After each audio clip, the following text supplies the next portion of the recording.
Díagwit a corda, Cunas Atogriv, it's Misha Tull McAdoo from the Irish Politics newsletter. And as always, I'm here with my good friend Vincent Martin from Wall Street in Maine. And my opening words there were, hello friends, and I hope you're doing okay. How are you? Right? Now, so you do speak Irish? As badly as anybody else speaks Irish. Okay. But better than most people in Sinn Féin, evidently. Yes, better than most people in Sinn Féin, perhaps. Hello, folks. This is what you might call an emergency episode in the podcasting world. We haven't done one of these yet. I said to Vincent, look, I have a video up on X. It's been viewed 4.6 million times on X. I better get a big payout from that space monkey Elon Musk. And it's been viewed another maybe a million times across, TikTok and Facebook and all that stuff. So she's doing 6 million views, Lynn Boylan is, okay? And for those who don't know who Lynn Boylan is, this is a very Irish episode, okay? So Vincent, have you watched the video before I go anywhere? I have, yeah. You said it's an Irish episode. It is funny that it could be a political episode anywhere. Like the context is obviously different. Like no American politician is going to not be able to speak English, hopefully. Might be somebody I'm missing. But the being hung on your own petard aspect of it, that outline seemed very, very familiar to anyone who pays attention to politics at all. She wasn't just hung. She got her legs caught up in her own petard. She got, she got twisted around the tree. It was terrible scenes. It was terrible scenes. For our listeners who haven't seen the video, you're one of maybe 10 people in the whole of Ireland that hasn't seen it. At an EU Foreign Affairs Committee meeting, Lynn Boylan, the Sinn Féin MEP for Dublin, spoke a couple of words, as Gaeilge, in Irish, and said, quite snarkily, quite smart, quite snide, kind of sneery. I don't know if you have the sneery word. You know that word in the United States? Oh, of course, yeah. Sneering. She says, it's a pity we can't use our own language, which drew puzzled glances from the Irish diplomats at each other across the table. And the Minister for Foreign Affairs, Helen McEntee, pointed out to Lynn Boylan, she says, you can speak Gaeilge, you can kind Gaeilge, you can talk in Irish. And you can see the colour drain face. And that weird smile that politicians make when they know they're f***ed. Yeah. Okay? She backtracked almost instantly and said, I wasn't prepared, so I'll use English. So lo and behold, the Irish Politics newsletter posts this to X, and I go off for a couple of hours and I think nothing of it, and I come back to my phone and the battery's nearly dead, and I thought that's weird because it was charged 2 hours ago. And when I picked up my phone, I opened it up, there was tens of thousands of notifications from my social media platforms gone super viral. Not just viral in Ireland. I mean, viral in Ireland, 200,000, 300,000 people watched your video in Ireland. This has transcended the whole of Europe. Now, I didn't see it being shared on American X. It was shared all over the UK, all over Europe, from, Lithuania to the Liffey, from Austria to Anagash and County Galway. I mean, it's gone properly viral. Yeah. Viral. And it was very embarrassing for her. It's been very embarrassing for Sinn Féin in the Irish language recently. And after she finished her, I'm not sure how to describe it, mortification, embarrassment. I actually Googled, can you die of embarrassment? And it turns out you can. You can really? Die from embarrassment. It's not just an expression. Yeah, I thought it was just an expression, but it turns out you can actually die from embarrassment. Have you reached out to Sinn Féin? Have you reached out to Mary Lou to maybe suggest that their party doctors get involved here, or at least keep Boylan under observation? Well, first answer to the question is no. That'd be like smallpox reaching out to a child. Second of all, Lynn Boylan popped her head above the parapet on X yesterday, and she got, as the kids call her, ratioed. Ratioed, yeah. Okay, so everybody was in the reply saying, say it in Irish, go on, say it. It was like that scene from The Simpsons, go on, say it. Right. In Irish, say it in Irish. And I think we spoke about Lindsey Graham and about what all he'll be remembered for. This is all she's going to be remembered for, to be perfectly honest. That bad. Yeah. Now, I went off piece slightly there, but she also went into another committee room afterwards. Okay. And this drew much derision also, that she was asking about legal texts and treaties, trade treaties with the United States, whatever Trump, decides in the morning. She was kind of complaining that they weren't, being translated into Irish quick enough and all that kind of jazz. Right. But sure, she couldn't speak the Irish in the first place. How was she going to read it? Do you know what? Nobody's kind of none the wiser how high her competence level is in Gaeilge getting Irish. You might have better Irish than her, Vincent. I don't know. Nobody knows. I picked up a few words from the pod, so yeah, we might be neck and neck. So I'm kind of wondering, is Sinn Féin's performative noises about the Irish language all for show?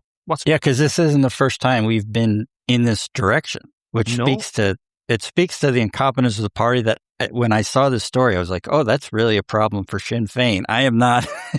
Yes, Vincent. My knowledge of Irish politics literally comes from us recording this podcast. That's all. That and like a couple posts on Twitter. Yeah. Right, Vincent. So you're in North Carolina, correct? Yeah. You're currently about 3,500 miles away from West Cork. Something like that. Right. And Sinn Féin has a problem with the Irish language. I do. Yeah. That's not ideal. That does not speak well of party leadership or party competence, because we talked about precisely this with the by-elections, which is not that long ago, in the Gaeilge talks, if I'm correct my pronunciation there. Yes. Sinn Féin ran a candidate, and Mary Lou was like, oh yeah, of course he can speak Irish. And he was like, well, actually. Well, would you believe this leads us into a major issue for Sinn Féin now? Because Mark Lohan was the character. I don't know if you remember him from his by-election. That's right. I wrote him off pretty early. It was probably the one thing I got correct. You got like everything correct. What are you talking about? I know, I'm being modest. I'm being fair enough. It's not all if you get a modest Cork, man. That's true. Now, as this was kicking off yesterday, this is deeply deep. This is dark humor. This is something out of Veep, the comedy show you keep telling me to watch. Yeah. Right? So Sinn Féin began disciplinary action against a party member in Galway that criticised, I hope you're still with me, Mark Lohan for not being able to speak Irish properly. Miss Vic Loughlin said Sinn Féin picking Lohan was an insult to the people of Connemara because of his lack of fluency in Irish, and that his selection was shameful. So Sinn Féin are bringing disciplinary proceedings against this Gaeilge, against this person that speaks Irish, because she criticised them for not picking somebody who could speak Irish. Okay? To represent people who speak Irish literally at home. Like that. Literally right. at home, yes. Right. Yeah. That part is not performative. Yeah, that's nuts. And in the space of, 24 hours, Lynn Boylan has been made a holy show of herself for not being able to speak a couple of Focla Gaeilge. Good Lord. Yeah. So they're all colliding in the wrong way for Sinn Féin at the moment. And now, let me point this out now. I'm not sure what the number is. I'm guessing off the top of my head, maybe 75% of our politicians are not fluent or competent in Irish, okay? So Lynn Boylan is not an outlier here. She's not a black sheep. She's not something to be made of sin over and stuff like that. She just got caught making a holy show of herself, making a performance out of something. And when she was given the opportunity to speak Irish, she was given the opportunity to speak Irish, and it's not like the people were shouting, oh, go on, speak Irish, speak Irish. People saying, oh no, we have translators here for you. We can speak Irish. And they were being lovely and they were being nice. And she got hoisted on her own petard, as you said.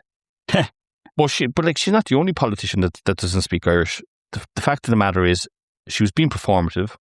She was engaged in some spoofery, as we say in Ireland. She's pulling people's leg in terms of how competent she is at speaking Irish. And Sinn Féin did not know that the Irish language is an official language of the EU. It's not like Esperanto or something like that, Klingon, yeah. Yeah, Klingon or, whatever, Vulcan. It's an official language of the EU. It has been for the last 4 years, okay? The fact that Irish is an official language was sort of highlighted when the EU presidency came to Ireland for these 6 months, right? And people were talking about, this is the first time we've had the presidency and people can speak our native language. This is kind of neat, right? Weren't people, am I making that up or am I right about that? No, you're absolutely Yeah, so correct. that's all the more reason Boylan should have had some sense of what the heck was going on here. I mean, it was flagged, it was Neil Richmond flagged it in committee room meeting, in the Foreign Affairs committee room meeting. And he flagged in the Public Accounts Committee meeting as well about, extra translators had to be hired. And it was the first time Irish would be a working language. Right. For Ireland hosting the EU presidency. I knew that, right? Dogs probably knew it. It was well flagged. Everybody in politics and journalism would have known this, Yeah. And why did Sinn Féin not know it? Why? What's going on here? Is there a knowledge gap somewhere between the backroom staff and the people that are meant to keep politics? Well, she's an MEP. She should have known this. Right. Okay, she should have known this. How did she not know this? I'm not an MEP, Vincent. I knew this. No, of course. Someone would say I have an unhealthy obsession with politics, of course. Well, MEPs are supposed to have an unhealthy obsession with politics. I think that's somewhere in the job description, I would hope. Yes. I mean, absolutely. It was flagged left, right, and centre. There was no reason whatsoever. How could she have not known? And right, what galled a lot of people, I think, was that she said, "Oh, I don't have something prepared." Yeah, that's not the right answer. That's not the right answer. It was so inauthentic. It was awful on so many levels because she embarrassed us on an international scale. Right. She embarrassed us all over Europe. I had like diplomats sharing it, bureaucrats from all over Europe sharing it. It was very embarrassing that somebody that represents us in the European Parliament at an international level makes a song and a dance, dancing around the tree, making noises about, Irish is not recognised. Translators here for me. I'm throwing my toys out of the pram. And it was just embarrassing. Yeah. Really, really embarrassing. And as I said, it's been viewed 4.6 million times on X. And yeah, those two things are not unrelated. Okay, fair enough. I'm not sure is that a compliment or an insult, Vincent, but okay. No, it's just, I think it's just it is a statement on what social media is. Yeah. It is. I mean, that's, yeah. And that's why I said up front, it is, even without understanding the details, the outline of that story, I think why it went viral is the outline of that story is familiar. Politician being indignant only to be exposed as ignorant is a story that happens in every country. I'm sure it happened in Rome and ancient Greece and everywhere else. And it's a story that I think somehow humans are hardwired to enjoy. That's all I was trying to say. Okay, so this is terrible, right? But Jim O'Callaghan, barrister, future Fianna Fáil leader, some would have you believe, took to X earlier on, okay, said that the EU has 24 official languages, with Irish gaining working status in 2022. So I was pleased to welcome my EU ministerial counterparts to Ireland for an informal Justice and Home Affairs meeting, us Gaeilge, right? So they all had to put on their headphones, or sit there, listen to somebody talking in Irish and have it translated to French, Dutch, Slovakian. That's how convoluted the EU is, right? Yeah. And Lynn Boylan thought they were translating Irish into Greek. They were translating Irish into Finnish. Yeah. Okay. And Lynn Boylan made a holy show of herself in front of the whole world. I'm guessing you're not going to have something like that in the United States, I was racking my brain trying to think of an equivalent. I don't think you can quite get there. I mean, as an outsider, the history of the Irish language, particularly under the British, it seems like it would add an extra layer to it too. Like though even that scenario is not equivalent to what's going on here. No, look, the Irish language is struggling. I mean, 10% of the population, if even that, speak it. Right. I'd say it's probably closer to 5 that would speak it every day on a daily basis. It's something to be lamented. It's something, the way it's taught in school is not very conducive to having it spoken every day. We've England on our doorsteps. It's our working language. It's been our working language for over 100 years, 150 years. We're not going about it the right way in revitalizing the language. Let's be okay. Now, problem here ultimately is not her inability to speak Irish, but her insincerity when trying to convey how much she loves the language. Yeah, okay, of course, yeah. And Lynn Boylan has has form here. She said when she was launching her campaign to be an MEP, she said something along the lines, climate change is a big deal. We need to return progressive MEPs who understand that radical change is needed when it comes to dealing with the climate. Okay. And I think it was, less than 12 months later, she said climate action is not a priority for most Sinn Féin voters. Now, Tull has another theory as opposed to indignant politician going viral and it blowing up in her face. Okay. I looked very closely at who was sharing it. And I like data, Vincent. Okay, so they fell into 3 categories. Okay. First of all, you had the British unionists, loyalists, the usual Brexit headbangers, high worth follower people, Daniel Hannan, those kind of people, anything to stick the boot into Sinn Féin. Okay. Okay. And I was just their patsy to stick that boot in. I was being used by these guys. Okay. Fair. Right. Second group of people were Irish people. Okay. Just having a laugh, having the crack, laughing at her. I can't believe you got caught doing that, girlfriend. I don't even want to see you down the pub tonight. Go away. Never want to see you again. This is it. Your career's over.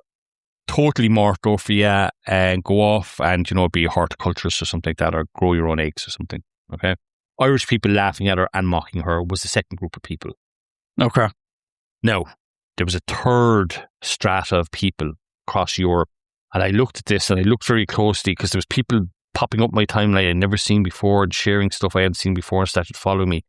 And there were essentially European people tied into Brussels, Strasbourg, Ukraine, security apparatus across the state, the European state. People genuinely friendly to Ukraine was the gist of their profiles. Because of Sinn Féin's voting record in the EU, okay, they vote a lot along with what Russia would like people to vote. Okay? They've been doing that since the war in Ukraine. I actually once wrote an article that Sinn Féin lies, Ukrainians die. Was how seriously this was taken when I published the article. They abstained from a European Parliament resolution that called for immediate investigations into MEPs acting as agents of influence for Russia. They abstained on a vote calling out Russian and Chinese interference in the EU Parliament. They abstained on that. They abstained on an EU vote condemning the Kremlin-backed Belarusian government's actions during the democracy protests. The European Union voted overwhelmingly to declare Russia a terrorist state. Okay, Sinn Féin abstained on that. They voted against giving aid to Ukraine. Wow, okay. Okay. They voted against a resolution condemning Russian aggression against Ukraine. Okay. Wow, just condemning it outright. Yeah. No, just saying the Russians are bad guys for doing this. They voted against that. All right. That's wild, yeah. Okay, so you got to be thinking to yourself here, there's a lot of people waiting along grass for Sinn Féin for them to drop the ball. And Lynn dropped the ball and people all over shared her hypocrisy. Okay. Because they're in the EU Parliament voting with Russian interests all the time. Since 2014, they've been voting with Russian interests. And I just think the reason why it went viral is because a lot of Eurocrats, a lot of people across Europe, that Sinn Féin have annoyed with their stupid votes, their votes aligning with Russia all the time. Okay? And I think people were waiting for him. And as soon as she dropped the ball, bang, off she went. It was over the traps. Yeah, that makes a lot of sense. Yeah, I can see that. Their voting record in the EU Parliament has always been kind of anti-EU. Right. And regardless of what Trump tells you, what Trump has done, Trump's sought to divide Europe, okay? And what he's done is he's making it stronger. Oh, for sure. Yeah. Common enemy. Yeah, definitely. I think that's why Lynn Boylan essentially went viral the way she did. I think she annoyed all the people in the European Union about how she's been voting in the EU Parliament, and there was diplomats all over Europe sharing it, journalists all over Europe sharing it. Those are also people who take pride in the EU in how it's run. And so they have to kind of have a little extra irritation at the fact that Boylan is completely ignorant of a system that they set up. You probably do take some pride in the fact that you're having these working group meetings with translators right there where native languages are protected and treated with dignity, and where people from across the continent are able to instantly communicate with each other and make big decisions because of the infrastructure that's been developed over decades. So to have somebody who is from a party that has at the very least not appreciated that infrastructure, then also be ignorant that it even exists, has got to be like one of those political things where it's just half infuriating and half hysterical, right? Yes, she's rubbed everybody up the wrong way. She's rubbed, Irish language lovers up the wrong way because she hasn't shown enough respect to the Irish language. She's rubbed everybody up the wrong way across Europe. She's embarrassed the political establishment somewhat in Ireland. When you're an MEP in Europe, you're representing your country abroad. Now, of course, not all MEPs kind of, adhere to that kind of thinking and stuff like that. Ming Flanagan would be one of them, I suppose. But you're meant to be representing your country. And when she got up and just made a holy show of herself like that, the whole country had secondhand cringe. Did you have secondhand cringe watching her, Vincent? It's pretty rough. Yeah. There's a little bit of a hard to watch. Like, oh, you got to be kidding me, man. Come on. This is not that complicated. Secondhand cringe. And for all the things, her political party have done, Sinn Féin, they've a very checkered past, let's say. This is the one video that's gone viral of her not being able to stop. I'm still in shock that it went viral the way it did. Yeah. 5 million plus views now this evening. I mean, what do we do here? What can we do? Is there anything saving her? No, I don't think there is. I think this is what all should be remembered for is this. Do you think this actually affects her political career, or is it just sort of her political career is the same, but just kind of she's going to get catcalls on the street or whatever? I think there was a sense that she was one of the brains of the operation in Sinn Féin, and well, that's gone, I assume. That's taken a bit of a beating. And will she be elected next time out? I'd imagine all her rival candidates are going to be circulating that video for the next 5 years. Okay. Rushing to download the Duolingo app perhaps, or yeah. Yes, I saw that. Somebody said that did she not have Duolingo open in front of her when she used to, she had her defenders saying, it's very hard to, translate a speech like that on the fly and, or ag kind of cúpla ceist as Gaeilge, ask a couple of questions in Irish. They said, it's very hard to do that.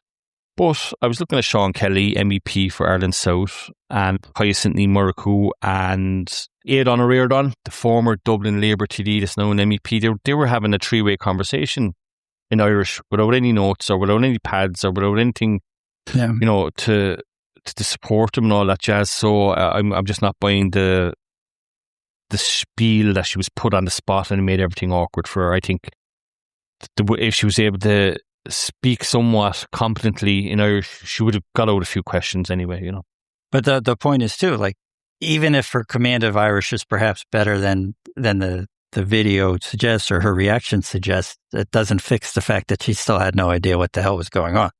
That's something she was supposed to know. You'll meet many people, and particularly older people going through life saying, you might ask them, what's your one regret? Oh, I didn't learn to speak Irish properly. You get that from a lot of people, like, I'm sure. And so nobody's giving her a hard time, as I said, about not being able to speak the language. It was that she made a holy show of herself. Of course, yeah. So we're going to leave our first emergency broadcast there because I'm not sure how much more secondhand cringe we can express over the airwaves. Well, yes, I'm taking Vince off for Irish lessons now as we go. All right. It's going to be very easy. So can you say slán? Slán, okay. Yeah. Agwiv. Yeah. Slán agwiv accorda. That means goodbye, my friends. Slán agwiv accorda. Okay. There we go. Slán agwiv accorda. I'm Tull from the Irish Politics Newsletter. And I'm Vince Martin. From Wall Street in Maine. Bye-bye. Bye now. Bye-bye.